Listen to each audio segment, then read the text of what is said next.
how to answer this one. I want to take you to another question that somebody asked me in person. That'll be my last one, okay? So this woman came up to me.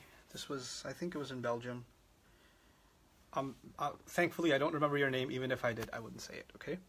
So he came up to me and she said that she's married and she doesn't know whether, when she's suffering abuse from her husband and her in-laws, whether or not that if she wants to end the marriage because she's suffering from abuse, whether or not she's being patient or not. Meaning her parents are telling her, you know, this kind of abuse, this kind of humiliation, this kind of insult, or your husband losing his temper at you and getting angry and threatening you, or your in-laws insulting you, and all of those things happens to everybody. It happened to me, happened to, you know, when I was younger, you know, your grandparents did that to me, so it's just life. That's okay. You just have to have sabr.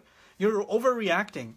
And so I feel like it's really overwhelming and it's really degrading and humiliating, but my parents tell me that I just don't have enough patience and I have to, this is just how life is supposed to be. So what is the truth here? Am I not being patient? And I answered her the way I would answer my own sister. If this was my younger sister telling me that this is what she's going through in her family, this is what I would tell her. Listen, marriage and divorce are choices. You marry who you want, and you have the right to divorce when you feel that you are not at peace in that marriage. People came to the Prophet ﷺ asking for a divorce. Women came and asking for a divorce and did not justify their rationale. And even when they did, the Prophet never said to any one of them, just be patient. Never once.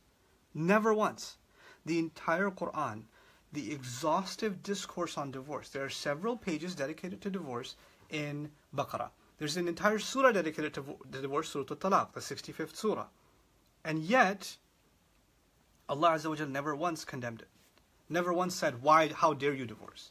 He said, in one place, in Surah An-Nisa, he said, you know, and if you are going to divorce them, you know, maybe عَسَىٰ أَن كَرِهْتُمْ شَيْئًا وَيَجْعَلَ اللَّهُ فِيهِ خَيْرًا كَثِيرًا. Maybe you hate something, but Allah put a lot of good in it. Allah put a lot of good in it. But in the very next ayah, he says, وَإِنْ أَرَدْتُمْ اسْتِبْدَالَ زَوْجٍ مَكَانَ زَوْجٍ وَآتَيْتُمْ إِحْدَاهُنَّ قِنْطَارًا. And if you still decide to replace a spouse with another, go on and marry somebody else, Allah opened that door. What I'm trying to tell you is not go on and get divorced. Or you don't have to have patience in your marriage. But understand something. If somebody decides that they don't want to be in a relationship because they find it emotionally or any other way abusive, and she even said these words. She said, it seems they can do anything they want and that's okay. And I said, what? Until you have broken bones? She goes, yeah, until then probably everything else is okay. And even if I had broken bones, and some others have told me, even if I had broken bones, my parents would probably tell me, it's okay, it's just one bone. You know? And we don't understand sometimes that psychological torture, emotional torture, degradation and humiliation and abuse and neglect and dismissing somebody, these are serious things. And sometimes husbands do these to wives and sometimes wives do this to husbands. And when this happens, you have a right to say, I don't want to do this anymore. Let's go seek help. And if you don't want to get help, if you don't want to make changes, then I don't want to be in this abusive relationship anymore. It's okay to draw that line. You're not un-Islamic for wanting to get out of an abusive relationship. You're not. You did not do anything wrong. If you want to get out, that's your call. And you're not a better Muslim or a worse Muslim because you want to get out of an abusive relationship. You should seek therapy. You should seek help. You should do everything you can to save a relationship. But if a relationship has become a one-way street, then no. Then no.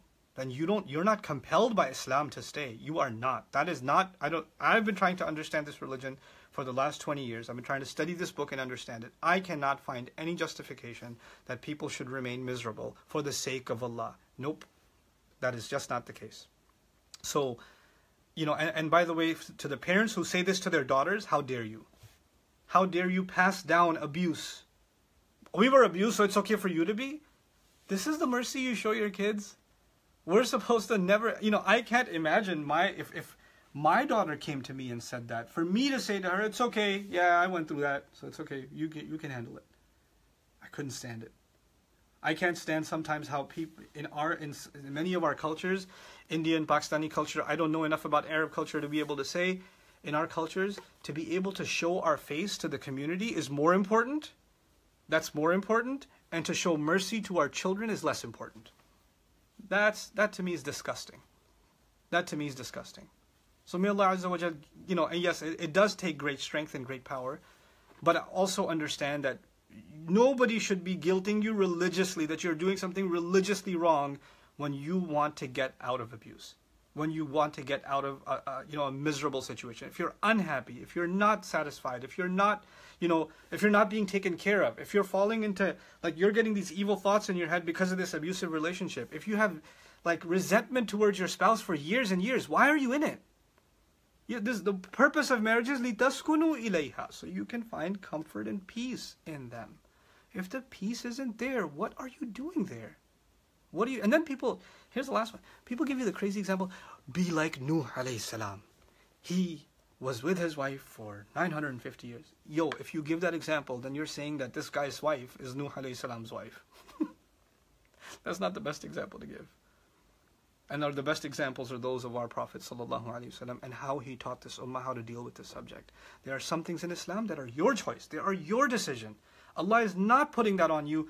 Do it this way or do it that way. If that was, then Allah would have put in His book, it's wrong for you to get divorced, or it's wrong for you to, or these are the reasons you should stay, and these are the reasons you should go. This is Allah's guidance until the end of time.